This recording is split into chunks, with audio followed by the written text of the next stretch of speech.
praise Empress Gail.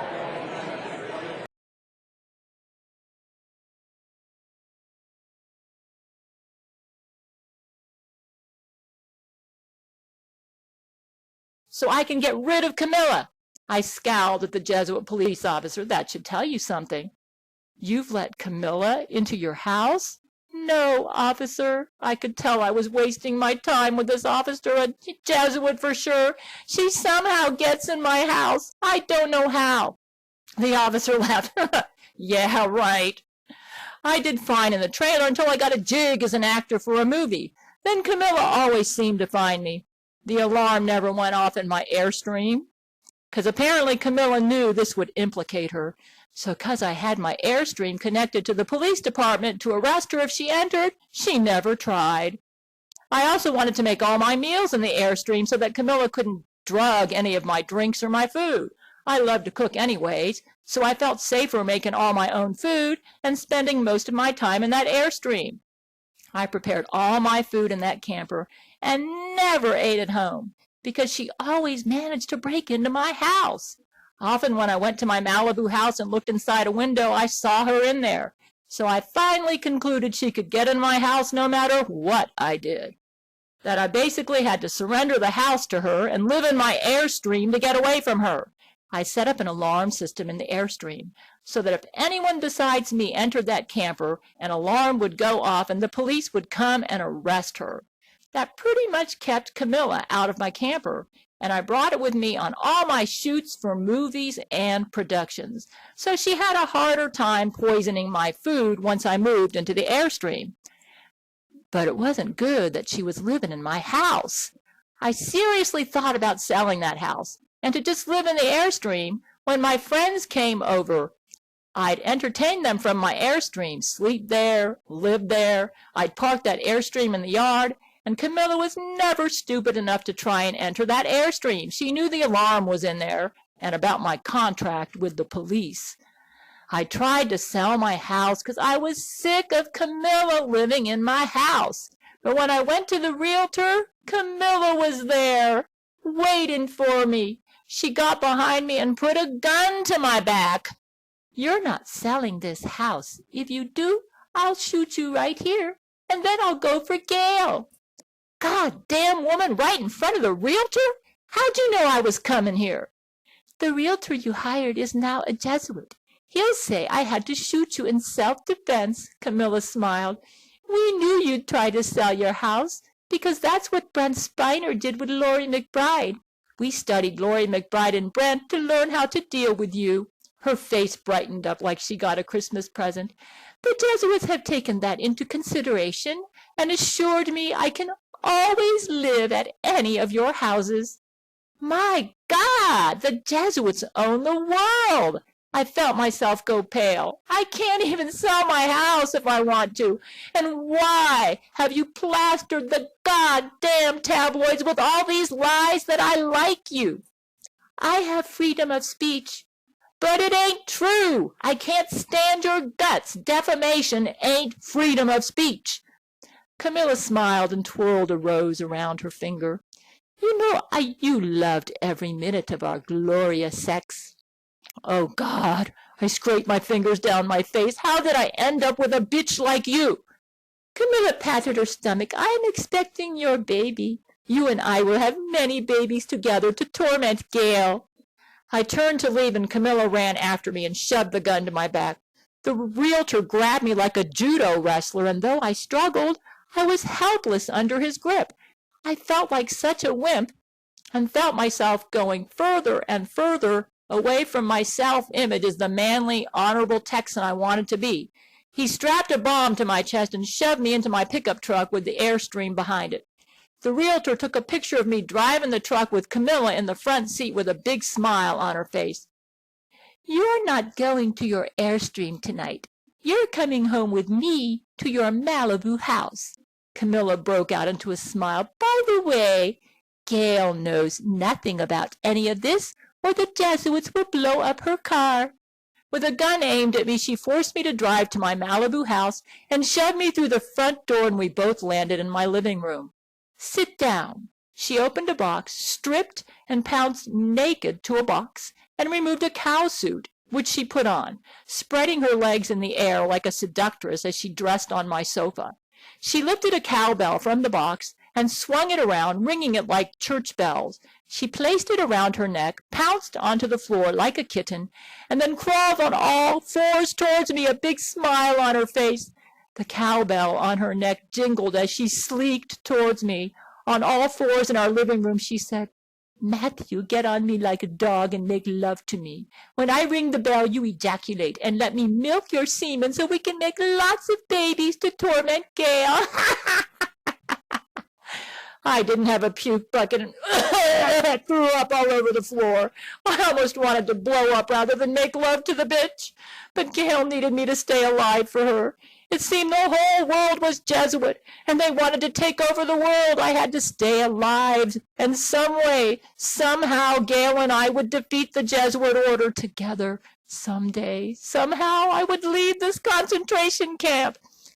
"Clean that disgusting mess and stop it, or I'll blow you up." I could feel my heart racing, but I managed to gag. And not throw up. I cried and wailed, feeling like I belonged to Camilla's concentration camp and was suffering psychological torture. Just thinking about humping her with a bomb strapped to my chest made me wish I could faint.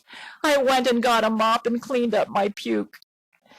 "What kind of a man are you? Pretty weak, eh?" She got on all fours and wiggled her hips at me so that I saw the puffs of her pubic hairs.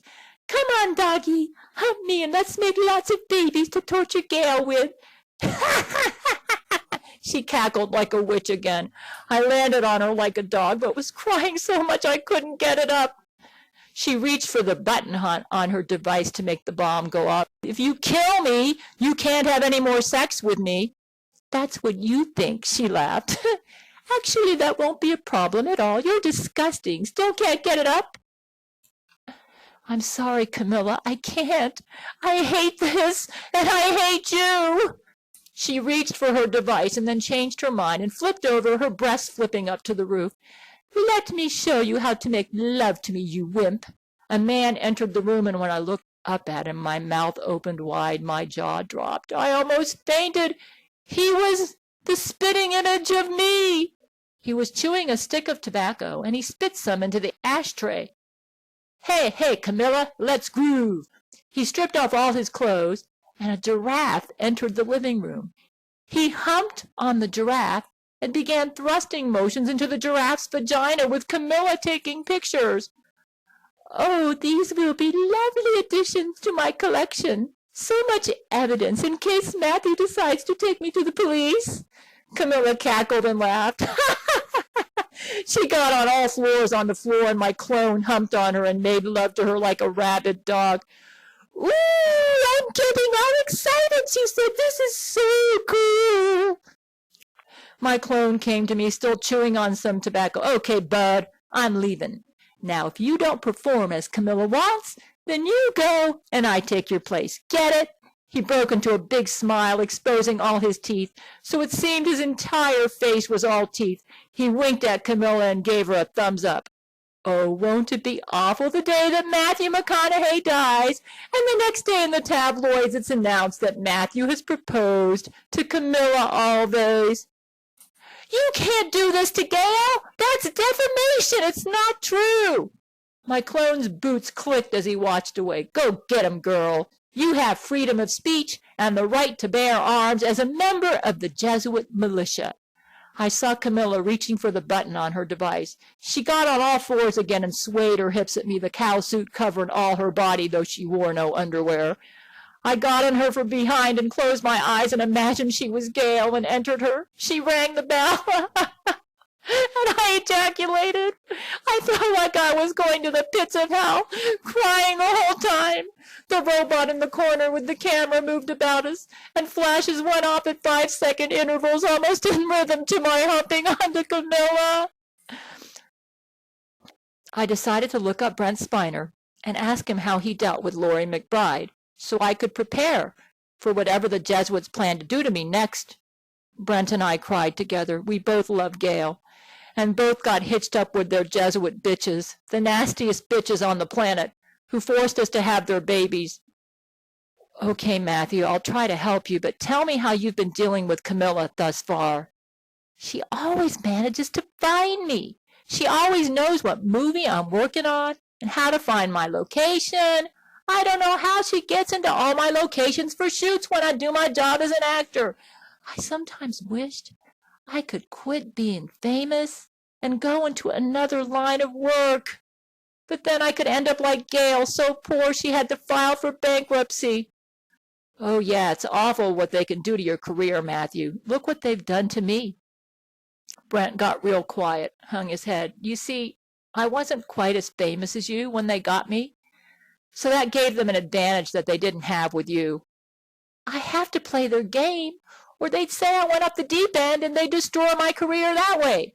But when I go to shoot a movie, Camila finds me. She'd often get behind me and put a gun to my back and force me to go to my regular house at Malibu or Austin, where she'd pull out her bell and force me to hump her like a dog in heat. God, she's just like Laurie McBride, a real bitch. I thought I'd die when I read about the birth of Levi on July 7, 2008. Gerard told me to make love to Gail then, brain to brain, and that helped me keep my sanity so I could eat and I could function. But then she got me again, put the bomb to my chest, and next came Vita on January the 3rd, 2010. And I remember how devastated I was when I read in the tabloids that Laurie had given birth to my son. What's really awful is that I thought I had no sex with her except that one time in September 1992 when she drug raped me. And I wasn't exactly sure whether I really penetrated her then. That is, until Gail took Laurie to court. The Quebec trial, you know all about that, Brent said. Matthew shook his head and his hands trembled. Then when I started writing Gail some emails in November 2012, I knew Camila would do something terrible. She dragged me to court and almost killed me there. I threw up so much watching all the evidence she presented. And though we won the case, it didn't matter because now everyone thinks I married her in 2012. Brent shook his head, crying with me. Yeah, what a bum rap. While just the thought of her makes you vomit, she had the gall to spread the lie that you proposed to her. Matthew sighed, as if resigned to his fate. Yeah, there's a real bad clone of me out there, and he's always helping her out. I wish I could wring his neck. He arranged a Catholic wedding with Camila to make me not appear to be against the Jesuits. Oh, yeah, Brent rolled his eyes in disgust and nodded his head in dismay. It was awful when my clone took over the bottom half of my body and forced me to have sex with Laurie in that Quebec trial. And then she got me again in April 2012 with that damn bomb strapped to my chest, and I got her pregnant. And next came Livingstone, or Mr. Stone, as I call him, a shortcut for Livingstone. He was born December 28th, 2012. Wow, 3 kids with that bitch? Brent sighed. It was bad enough that Laurie had one that had my genes, and then the Jesuits raised these kids to be evil if we let them raise the kid. Yeah, Camila has the kids. She's turning them into Jesuits.